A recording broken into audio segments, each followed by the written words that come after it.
Hello student, आज हम इस वीडियो में व्यंजन के कितने भेद होते हैं उनके बारे में चर्चा करेंगे। सर्वप्रथम व्यंजन किसे कहते हैं? वे वर्ण जिनका उच्चारण करते समय अन्य स्वरों की सहायता लेनी पड़ती है उन्हें व्यंजन कहते हैं। व्यंजन वर्णों का उच्चारण करते समय वायु फेफड़ों से रुक कर बाहर निकलती है। उच्चारण के आधार पर व्यंजनों के निम्नलिखित 3 भेद होते हैं: स्पर्श व्यंजन, अंतस्थ व्यंजन, ऊष्म व्यंजन। इनके अतिरिक्त संयुक्त व्यंजन भी होते हैं। सर्वप्रथम स्पर्श व्यंजन, जिन व्यंजनों के उच्चारण के समय श्वास, वायु, जिह्वा और मुख के अलग अलग भागों को स्पर्श करती है वे स्पर्श व्यंजन कहलाते हैं। स्पर्श का मतलब छूना। ये संख्या में 25 होते हैं। इनके 5 वर्ग हैं। हर वर्ग में 5 व्यंजन है। हर वर्ग का नाम वर्ग के पहले वर्ण के नाम पर रखा जाता है, जैसे कवर्ग, चवर्ग, टवर्ग, तवर्ग, पवर्ग।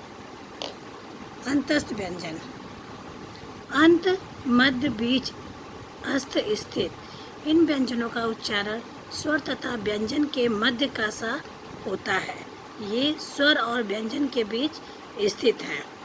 उच्चारण के समय जिह्वा मुख के किसी भाग को स्पर्श नहीं करती। ये संख्या में 4 होते हैं: या, रा, ला, वा। ऊष्म व्यंजन, ऊष्म का मतलब गर्म।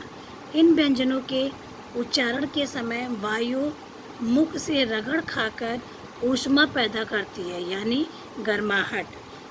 उच्चारण के समय मुख से गर्म हवा निकलती है। ये 4 होते हैं: शा, सा, सा, हा। संयुक्त व्यंजन, जो व्यंजन 2 या 2 से अधिक व्यंजनों के मेल से बनते हैं वे संयुक्त व्यंजन कहलाते हैं। ये भी संख्या में 4 होते हैं: छ, त्रि, ज्ञा और श्रा। छा से का धन शा धन आ, यानी रक्षक भक्षक। त्रा, ता धन रा धन आ, पत्रिका त्रिकोण। ज्ञा, जा धन इया धन आ, सर्वज्ञ विज्ञान। श्रा, शा धन रा धन आ, श्रम धन श्रम श्रवण। द्वितीय व्यंजन, जब एक व्यंजन का अपने समरूप व्यंजन से मेल होता है तब वह द्वितीय व्यंजन कहलाता है, जैसे ना धन ना, अन्न, माँ धन माँ, चम्मच। संयुक्त अक्षर, जब एक स्वर रहित व्यंजन अन्य स्वर रहित व्यंजन से मिलता है तब वह संयुक्त अक्षर व्यंजन कहलाता है, जैसे का धन ता, कथ। संयुक्त, दा धन दा, दूध, शुद्ध।